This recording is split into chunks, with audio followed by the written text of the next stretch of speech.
I can sit here now. I can sit here We now. almost lost him! When everybody else comes, I'll sit somewhere. I would eat that. I'm going to defeat her. I know, it was so good. How about, is this like the greatest moderator in the history? Yes! Great moderator and beautiful and taken, fortunately. That's actually not true. Oh, I thought that. Yeah, you did. That's what I wanted to think.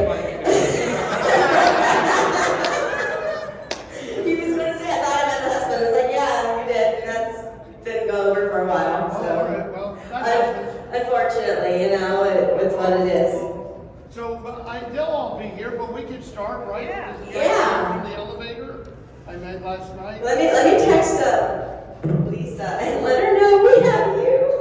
It's so funny. No, she told me 12:15, so I was not ready to be surprised. All right. Well, I'm here. They'll start coming.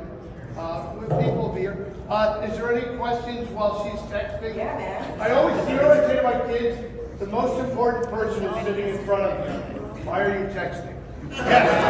The A most question. important person right now is your bosses. You've been killed in so many films. What's it like being killed, and do you have a favorite on-screen death? Oh, that's a good question. I've been killed a lot. I wonder, like when they did Lost, Carlton Cuse said, well, we broke the character. We knew he was going to die in the third episode, and we immediately thought of you.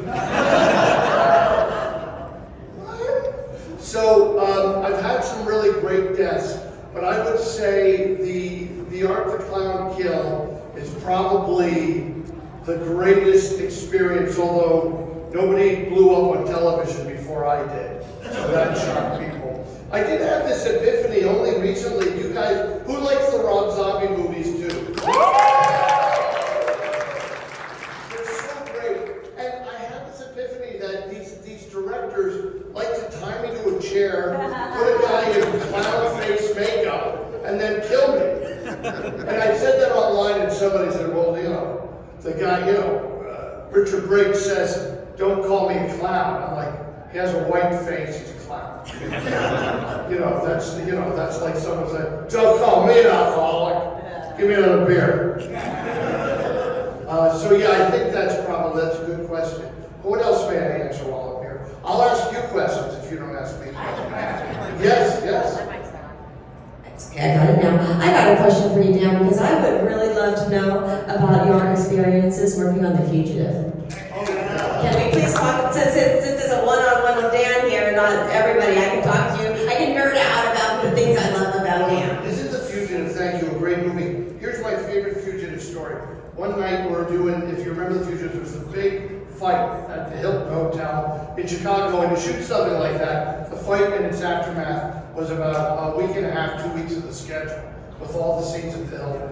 And one night, they take us out and shoot us, and they take Harrison and shoot Harrison and Tom, because we were all in different parts of the hotel. So you would just be waiting there until they'd say, Dan, could you come? And then you go to your scene. So Harrison's sitting on a lens case. They have these big cases that have the camera equipment, and you're not allowed to sit on them, but he's Harrison Ford. So Han Solo's sitting on a lens case. So I think, well, I'm Harrison Ford adjacent. So I sit on the lens case, and we literally sit two guys who know each other now for 5 months because of the movie, and this is the end.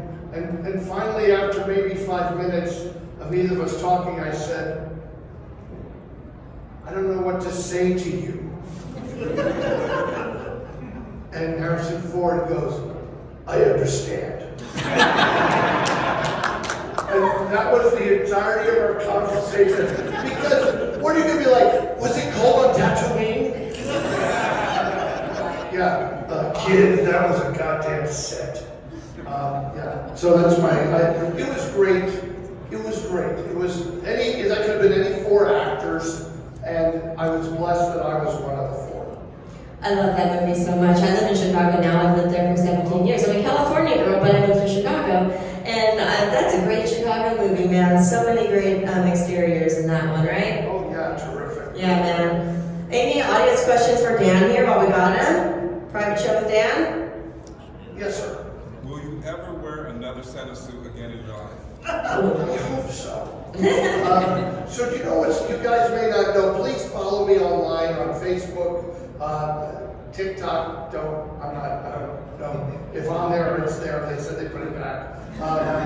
Instagram, I'm Mr. Roebuck. So I made a movie with my buddy Spencer Fulmer. We made a movie called Saint Nick of Bethlehem that we shot simultaneous. So I went right from the set of Terrifier in that Santa suit to my movie Saint Nick of Bethlehem in my Santa suit.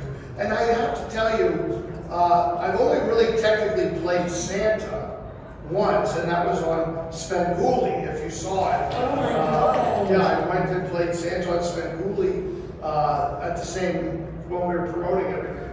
And Another Chicago icon. yeah, another great guy, Rich Rose. I would love to play Santa Claus, you know, as opposed to a guy dressing up as Santa Claus, which is what we had in both movies.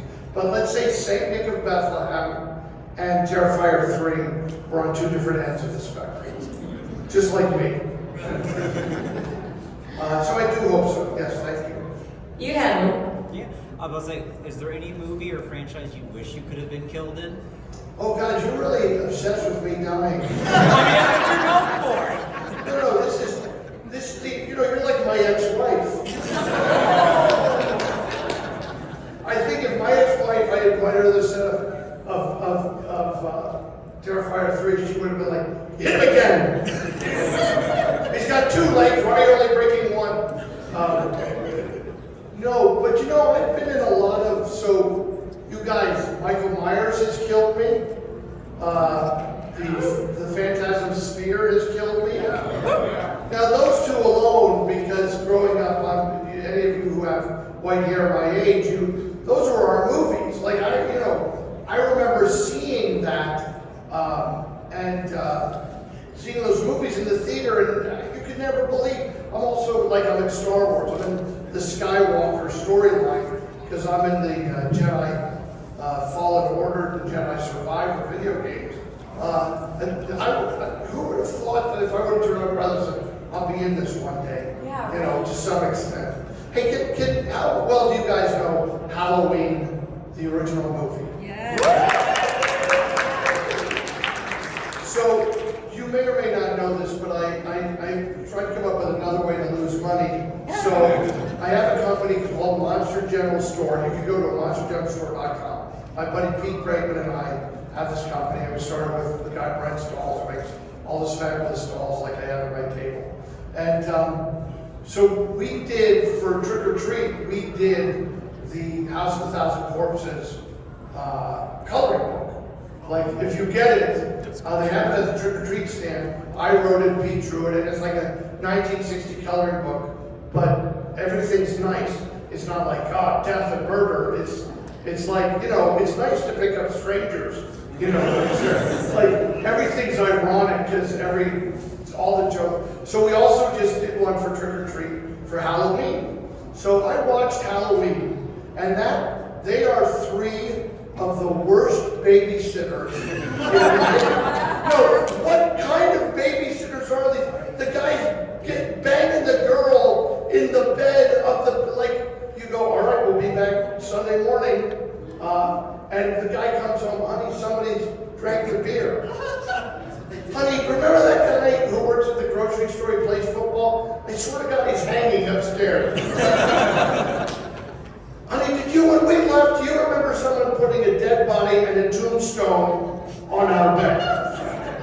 You know, and Laurie Strode, who's considered like the hero, the original Final Girl, she puts two 12-year-old children of opposite sex in a bed together and locks them in a house. I'm sure they had a baby.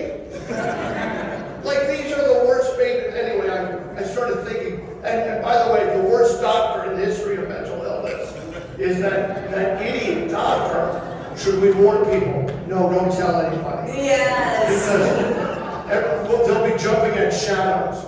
Oh no, we don't want them jumping at shadows. We'll just have 7 people killed indiscriminately because you didn't warn anyone that a psycho's loose. Anyway, worst time. That's my opinion.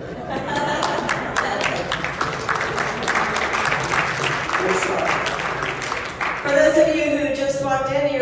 what the fuck? Where's the rest of the crew? They're on their way. They're getting their stuff together. They'll be here real shortly, okay? Hey, but we have one more walking in the back. Felissa, come on up.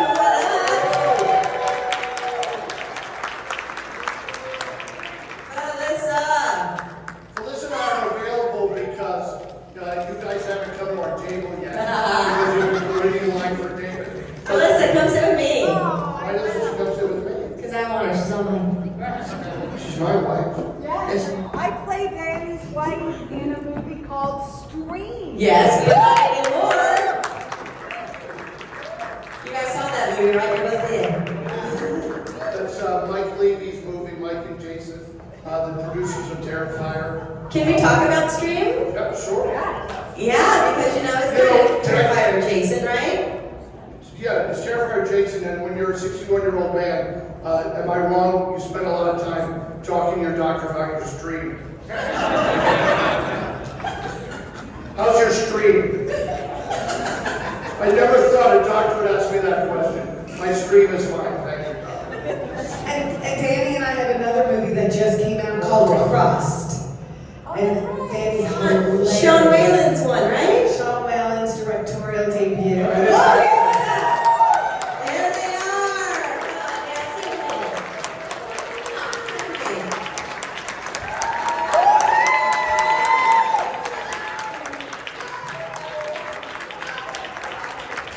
I never discussed it with you. Hey, how you doing? I was taking a list. Hey. David, how's your stream? Whoa, stream. Yes. Okay, it's like Marcus is here. another seat. Guys, it's like Beatlemania out here for these guys. It's crazy, right? I'm so happy for you all. Right? It's right, it's Beatlemania, and now we're- Okay, so we have a lot of audience here, and I normally start by asking you guys questions first, but I want to make sure everyone has an opportunity if they wanted to ask a question, so I'm breaking my own rule and I'm throwing it out to you guys first. Does anyone have a question for these guys? Yes. Oh, that's nice. I was wondering, because I remember seeing all over TikTok last year, the Art the Clown at the mall, like fans filming and everything. Do you guys have any funny encounters that happen at the mall when you guys are filming? Funny encounters at the mall. I can't remember. Oh yeah. Oh yeah. We told them there was always a crowd at the mall. They were watching us. They were overlooking the balcony, and now it's starting to build. And he's still in makeup, so no one knows where. And so no one knows what we're shooting. So they kept asking, "Oh, what are you filming? What are you filming?" And we told them the most boring thing that we could think of to try to let them disperse. And we said it was a mayonnaise commercial. Very spicy mayonnaise. Well, you mean when he was in the mall later before the movie promoting this? Or like when I was scaring people in the mall. Yeah, I know. Like, Oh yeah, I scared people in that other mall. And right before the movie came out, they sent me out to a mall in New Jersey and like the Spencer's, and I walked around the mall and I scared the crap out of a lot of people. We actually had the cops called on us. It's not a Terrifier film if the cops aren't involved. The cops have always come at some point in the making of one of these films. So that happened there. I was just sitting in one of the little massage chairs out there, and there was this like lady and her family coming out with their kids, and they see me, and I just waved. That's all I did. I just waved, and she would go, "Run!" This one kid, the other kids just start running, but she like picks up this other kid and starts looking, and I'm like, what did I do? But I'm like, you're smart though. You're smart. You survived it because that was your instinct. You just saw me. You got the heck out of there. Take the kids and run. Anyone else out there? This is for anybody. You've talked talked about Davion doing kills and stuff like the rats and vomit to push you guys. Is there anything in the script that you've outright refused to do or had to be convinced to do? Ask Davey, he's right down there. I'm sorry. I have a very great team, and they just they do everything I tell them, honestly, without questioning anything. No, I feel like for me, it's not like when I read the obvious class scene, I didn't even register what I was doing in that moment. But I think for me, I've worked with David for a long time and I trust him implicitly. I think when I read the first script, I didn't want to do any of it. But the thing that convinced me was the fact that I was an out-of-work actor. But I think for me, I'm always on board and I trusted Damien very much. As an audience member, though, I told Sven, like when I was like, don't. I was saying out loud, don't do that. So even that throws me out. I wasn't you. Ooh, he doesn't even hug me anymore. How you doing?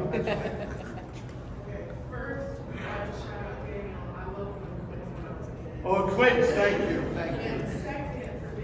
Thank you. I know Terrifier was your first movie, and I saw All Hallows Eve, and there's no comparison between you and other artists. What makes you so expressively talented? Like, you connect even without saying words. So why are you so great?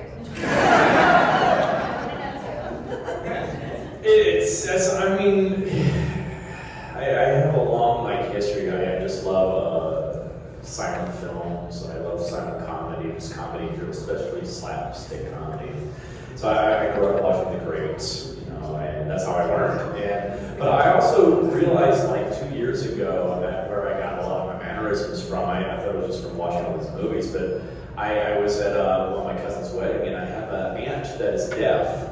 And she lip reads very well. I didn't really learn a lot of sign language because she lip reads very well. And so everything, when you interact with her expressions are very exaggerated, all of her facial expressions, her arm movements and everything. So you tend to do the same thing when you're talking to her so she can understand what you're saying to her. And I realized that while I was talking, I was like, oh my gosh, this is where all this comes from my Aunt Wanda. I'm like, this is amazing. So I had to tell her that when I realized that. I was just like, oh, that means so much. Because she's so funny. She loves horror movies because she can't hear the music. So she gets more scared than anybody else. And what's even, I love to tell the story about her because I love to scare her because she is the funniest person to scare. Because she does not scream like a normal person. She learned how to scream from reading Donald Duck comics. So she, instead of going, ah, or anything like that, she goes, what? It's that.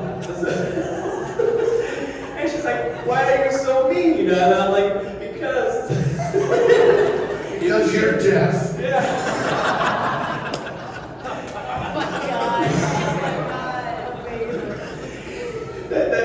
We can say that to her and she'll laugh her head off because that's how my family is. There's so many people with different disabilities in my family. My sister's mentally, physically handicapped. My mom was blind in one eye. I have, I'm on the spectrum and stuff like that. It's just like we've always made fun of the unfortunate things that have befallen us in life because that's how we've dealt with it. It's like instead of having those bad situations and harping on, it's like let's find the humor in it. So that's what we do. We're always making fun of each other over stuff like that. That's how I guess we cope. But so.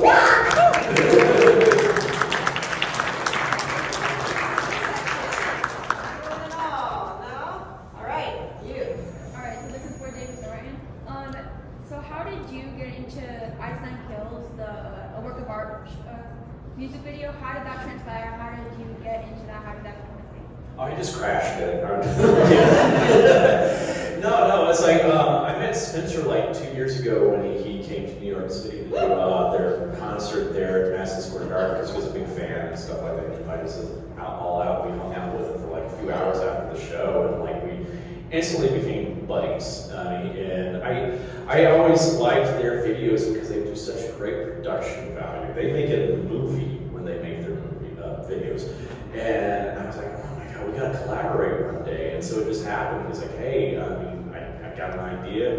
So we contacted Damien. Damien's like, that sounds cool. And so So we made the video, and what was kind of fun was like when people showed up for the making of the video, they didn't know Art the Clown was involved in it. So I come walking out, there's all this whole sea of extras there. They just thought they were there for just another Ice Nine Kills video. They're like, oh my god!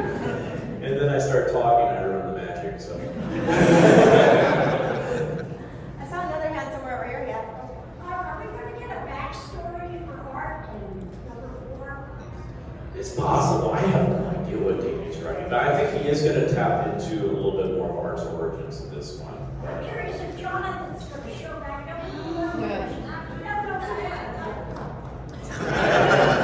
knows? I also want to know from all the people who killed up there if they laughed as hard as I did.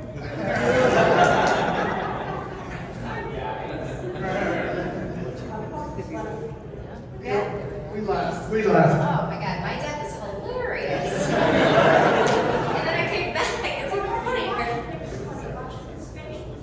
Oh, yeah. Oh, while he's killing us? He's pretty scary. Oh, there was a funny moment though that we definitely did laugh. Oh, okay, so because this is where I call myself Fart the Clown. Oh. It was when we were filming, yeah, because this is when I'm coming down with the club, and I was rearing up, and I was all, and I was like, and I was hoping no one heard it. And yeah, but at the time, I hope no one heard it, and I just hear everybody just start laughing. She's down on the floor, cackling. I'm like, I am so sorry. It's the beef tips. Those Bill's beef tips that we had for dinner. That was the scariest part of the movie. But it's a very good set. It's a very good set. Like Damien and the Leavys, it's a good set. I have found, and we had a great time doing what we did. And he's a great guy. And I think you just hit on something. I'm very intrigued. I'll bet you if you went back and looked at all those guys that you adore and love, they were probably all, if there was a spectrum then, on the spectrum. Like to be able to do all the things they do. That'd be an interesting thing to look into. But it's always a good set, and it's a light set. And that's the greatest gift for an actor, is even if you're doing this kind of thing, it's not like, okay, we're killing you, I made a movie where a girl had to die in a hospice, and for 2 days nobody really joked because it was awful. But when we're cutting ourselves up and getting bludgeoned and raping ourselves with glass, it's funny. I didn't laugh during that. Actually, David was my eyeline for that. We were definitely not laughing. David was absolutely disgusted when I was doing that. But that wasn't my death scene. That was another death scene of something else. But no, in the first movie, when David was supposed to be over me and he was eating my face, we didn't have many takes because if you get the blood on your face, it then stays, it's hard to get off. And I remember you were standing over me and I was like, I can't fucking do this. And I was like, David, please do not be in my face right now. I was laughing so hard. Yeah, David was actually getting upset with us. Yeah, we had the giggles. We always do that. And I started doing my silly voices and everything. I was like, oh yeah, you got something delicious. You did do that. Ham cheese. Open face sandwich.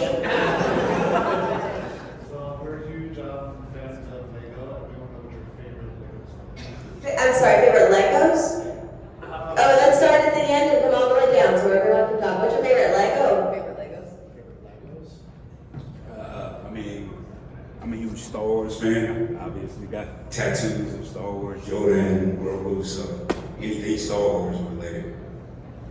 I don't have nothing to do with Legos. Thank you guys for coming to the party last night. Who came out to the party, by the way?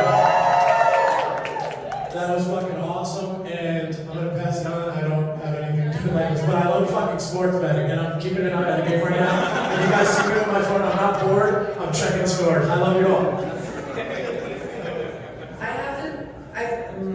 I grew up playing with Legos, my brothers, but I don't really know. But I did buy my nephew, my 7-year-old nephew, like a Pokemon Lego that was very complicated to make, and so that was cute. I'll say that. I just started doing Legos like a year ago, and I started like the flower ones. I like doing those. For Christmas, I got like the big flower bouquet. I haven't done it yet. Yeah, it's like Legos, but it's like a bouquet. So I haven't done it yet. I did like some roses, like 2 roses, but I just want this big Lego bouquet. So we'll see if I'll finish that. I'm super into the Harry Potter Legos. I love this question because yes, they're so good. The way that everything moves, I'm just like blown away by how they do stuff like that. Like the Room of Enchantment. I don't know if anybody knows this, but it like hides and then you can open it up. I love Legos. Are we talking about waffles? Oh yes. Is there a Universal Monsters Lego? That would be the one I like. I've been like a lifelong fan, so I grew up on the classic like pirate and castle sets. So those were my big ones back there. My favorite one, especially because I saved up money for months for it. It was like it was the Skull's Eye schooner, which is one of the big pirate ships and everything like that. That and the Black Seas Barracuda. So I was very happy to get those. But recently I got into the modular sets because now I finally have my own apartment, so I have more room for stuff. So I've been building a lot of those, and of course, some of the Batman sets I've been having. Harry Potter. I have 4 tubs of Lego from my childhood, and this is the thing. Is I always tell people, like, you know, when parents are like, "Oh, you shouldn't be spending money on Lego." I'm like, no, these things are actually a great investment because they appreciate in value. Even after you take them out of the box and build them, they're still worth money. It's like I found out. I went online recently and I was just looking up the prices for like some of those old sets I had as a kid. Like that set, it was like about $100, and the pirate ship. Then it's worth over $2,000 now, and I'm like, out of the box. I'm like, where are these Legos? Yeah. Well, I had fun telling my dad that, like, Dad, guess what? He's like, no. So, buy your kids Lego. I like it's newer, I guess, the Home Alone Lego set with the house and everything. I'm a huge. Sorry, Dad. I just realized. I'm sorry, Dad. You got your Christmas movie, you got your Christmas ending. So yeah, yes.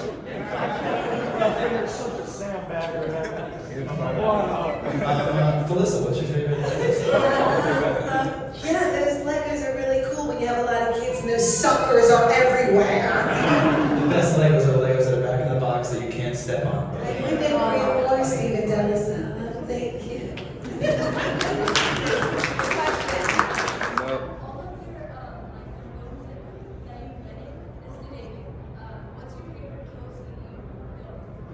My favorite kill scene so far was with Danny over here. Sorry, everybody else.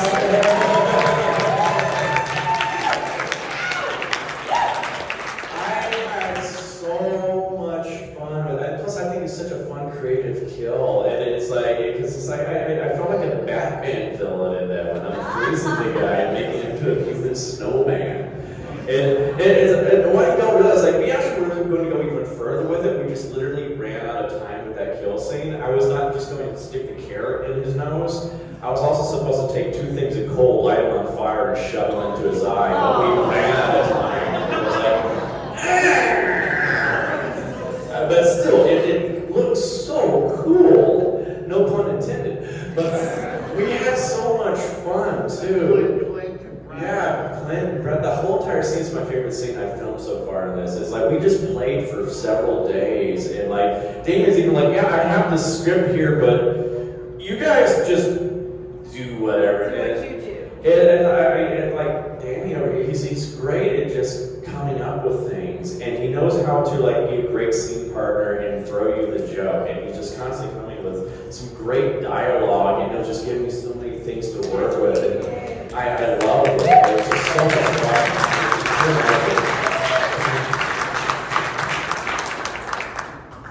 In the back again. There's one thing I had to try to like kill a double game of himself. What creative way would you try to do?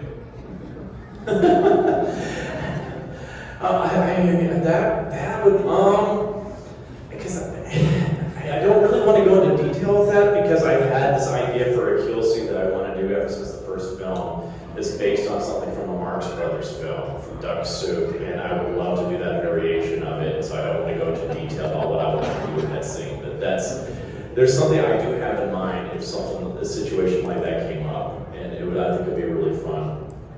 But I don't want to spoil things, just in case Damon finally implements it. I saw a hand in the back over there, yeah. Amazon sales just went up with Duck Soup in an hour. Thank you, Marx Brothers. Well, first I want to say thank you all of you guys for being here. We love you and great. And my next question is for David. Since you are art and you might be currently, if art could speak, what would his first words be? Fuck.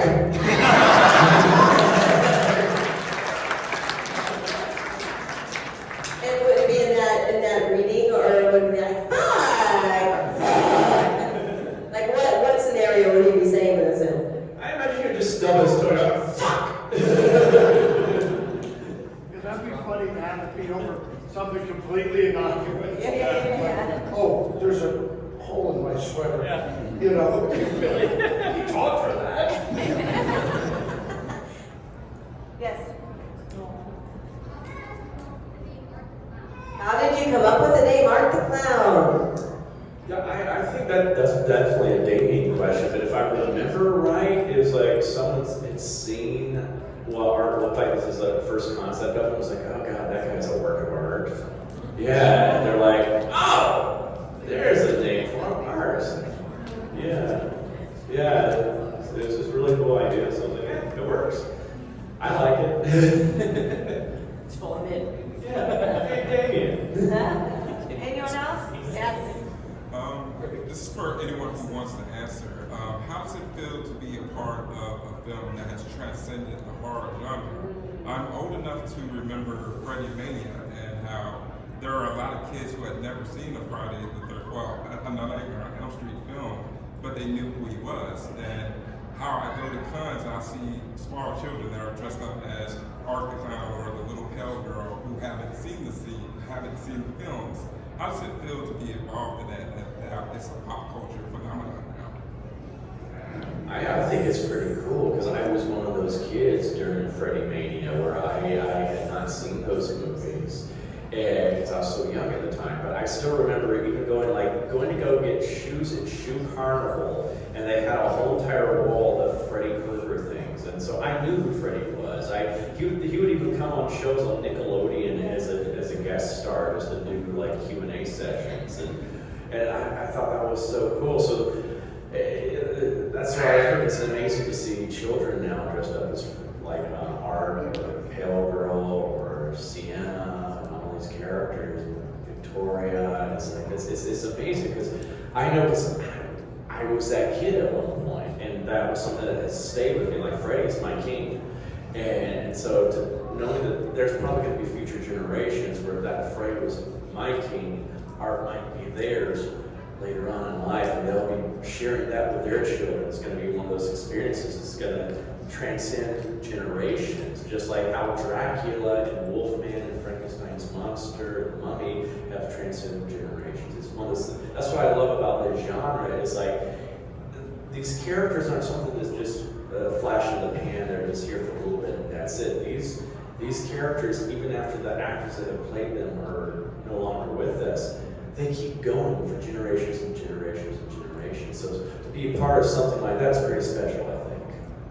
I think also like one thing that we don't take for granted is it's like a one in a gajillion what Terrifier is doing, because of course it's made waves in horror, but like even how it's affecting the industry at large. I mean, we're one of the highest rated unrated film of all time, and it's really special to see how it's inspiring people. But like even just doing these conventions and talking to all of you, and seeing how a lot of you light up just because it feels like something finally has come that you've been waiting for years, decades, and that is really special, at least for me, to experience, because I think falling in love with horror through everyone else that I've met, and that is like something that is rare. You can't really expose that. So I just want to say also that that's because of you guys is why that's happening. You know, this is, yeah, it's, you guys are just as much as part of the success of Terrifier and why it's doing what it's doing. You know, because we could obviously make these movies and Damien could create these films, and you know, if an audience doesn't find it or see it, then it's kind of dead in the water, and you know, and that's it. So, you know, thank you to you guys for sharing it, spreading it, talking about it, and showing your kids and your friends and different, you know, family members, whatever, and just enjoying what we do, because we wouldn't be here if it wasn't for you guys. I gotta say, let me jump in here. Look what Terrifier's led into also. Like, we just got to see Screamboat the other night, and it was fucking awesome. Who saw it? It was fucking awesome. Steve shot it, Mike, David was awesome. And look what it's growing into. All these other movies that's like from Terrifier, it's growing and growing and growing. And Kailey's, give the accent, do it. What are you talking about?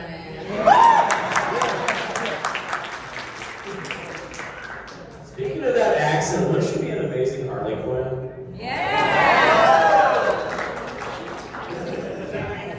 Just saying. David, you got to play Mickey and Rich so far. Is there anyone else like iconic character like Killer? Joker. I mean, who else?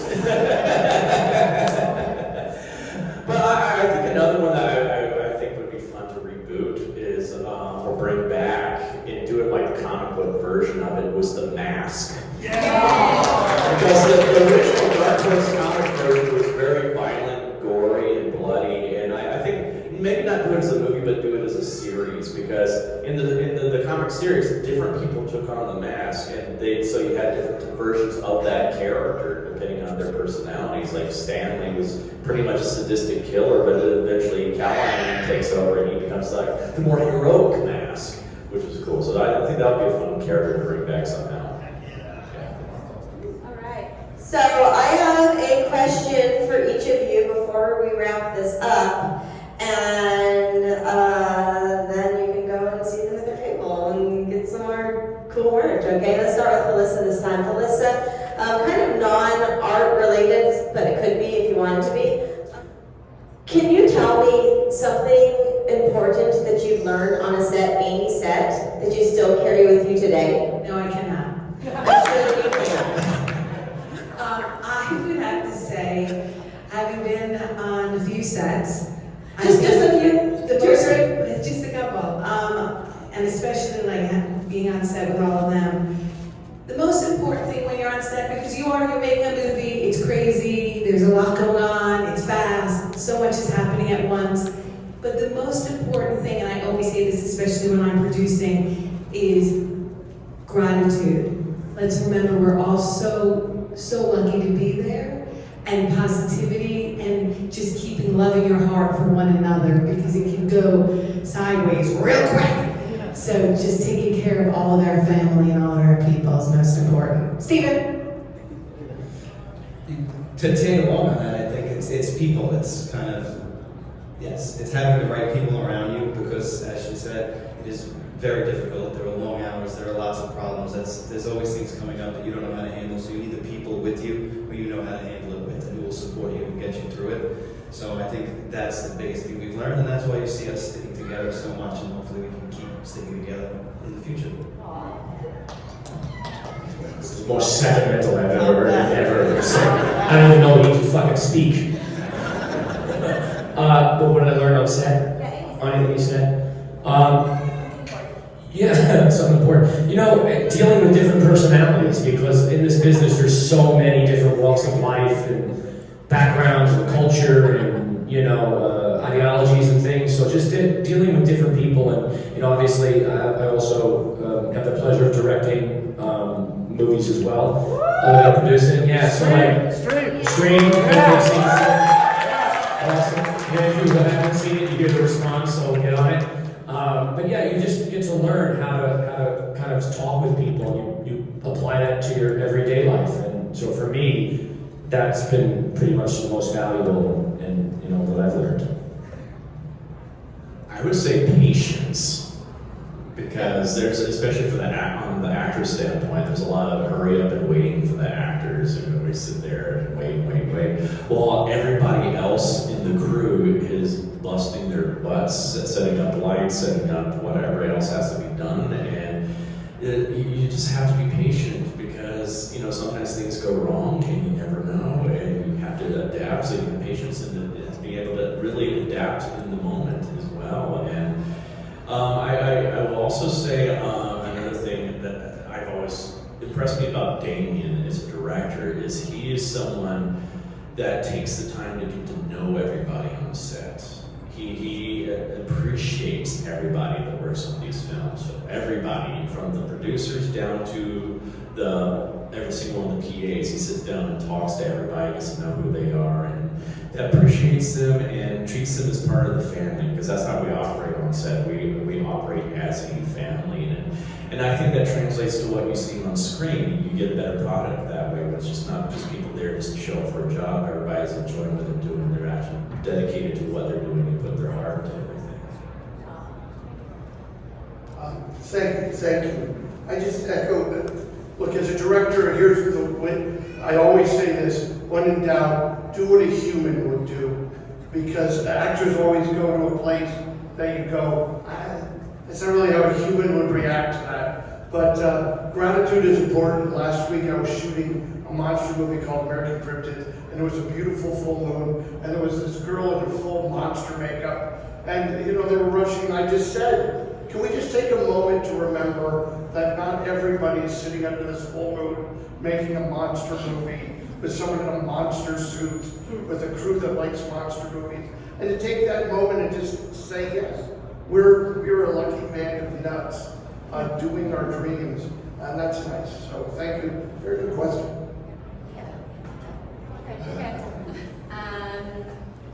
Absolutely, and I think like being able to think on your feet is really important too.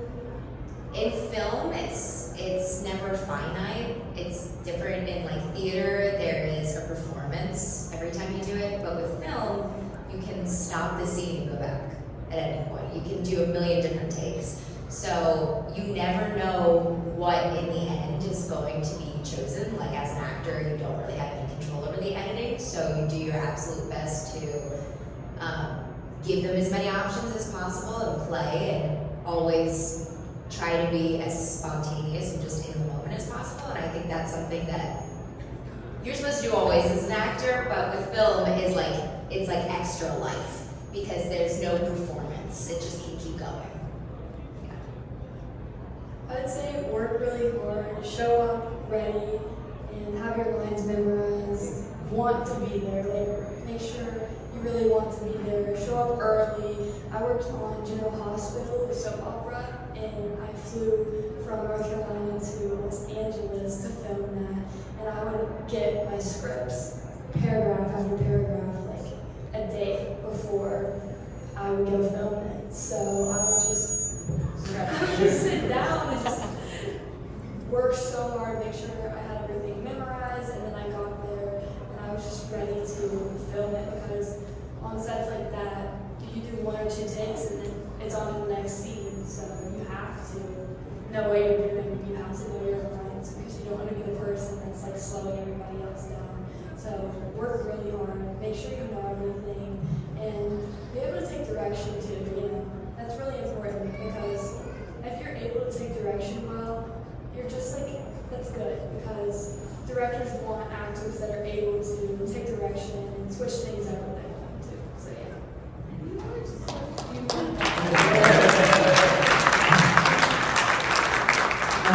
I bring in second, triple, everyone from gratitude to collaboration to being prepared.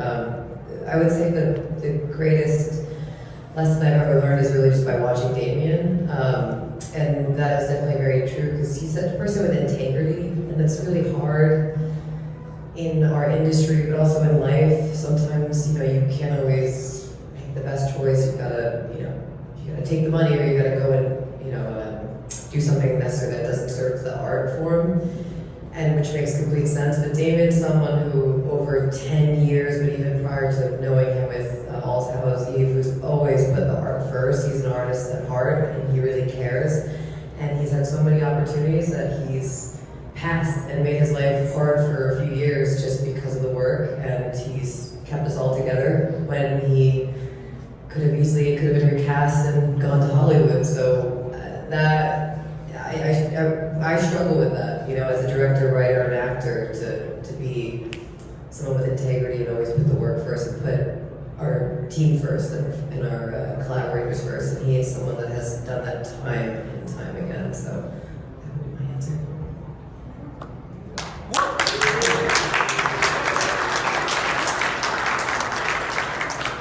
I will make this quick. I just want to say it's the memory. When I was on set, you know, I had a small little scene, but it was, Jesus, fucking people are walking out in the middle of my promotional speech. Fuck off! I'm just kidding. Jesus, wait till you hear this, and then you say, the memory side out of here. Oh, he's fucking work on. See ya. Jesus, there goes Damien. So, Jesus, I was gonna do this. Nah, fuck. No, listen. So the memory. So I just want to say, after I shot my scene, I was so excited. I'm like, fuck. They were showing that, like, they were playing the dailies, everything, and like I saw Mike Leavy like hanging around. I'm like, fuck. I want to record this, but I don't want to get caught. So Mike Leavy like cut the corner. Damien cut the corner. I videotaped my scene, and I want to tell you, when I got home, my mother and father were so proud, and I lost my dad about 7 months later. He didn't get to see the movie. So for me, it's the memory. He got to see my scene, and that's what it's all about. To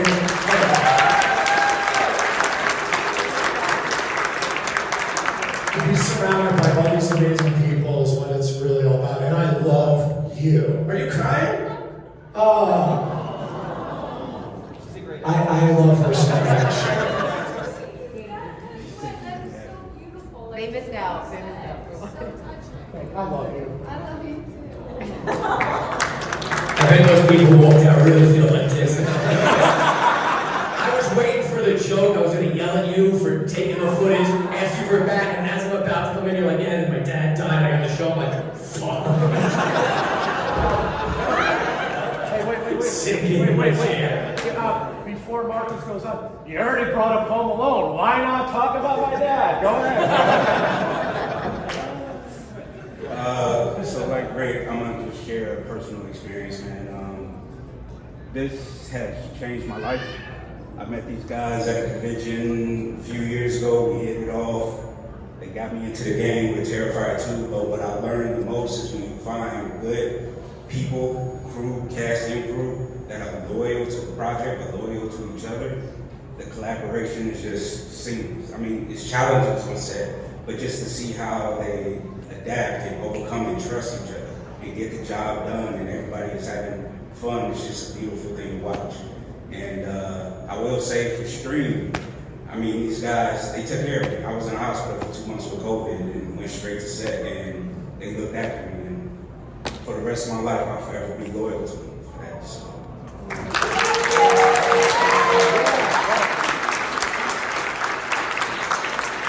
And now we're going from our sponsor. Should I have a commercial?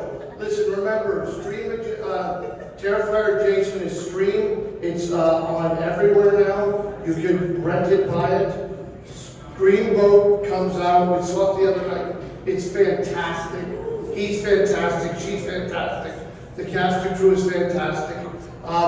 We have been divided up. If you want to meet us, it's been a little hard because we're in a room off to the side and people think you have to stand in a line to get to the room. You stand in the line for David or for you, Sam, but you can just come into the room and meet us, and we are doing a Sunday special. So come to the table and find out what it is. I'm also headed out, guys, so I will not be at my table. So if I need it to meet you, I hope to meet in the future. Yeah, I gotta Thank you, Sam, for coming. Thank you. Okay, the cast and crew, don't go anywhere. Let's take a quick photo. I can have you, Steve, Marcus, Rick, sit at the front of the stage. The rest of us will stand behind you for a photo. And Michael, maybe you and too. You know what's interesting? I wondered why we all got COVID on stream. That's not really true. I never got COVID. I would take it from you.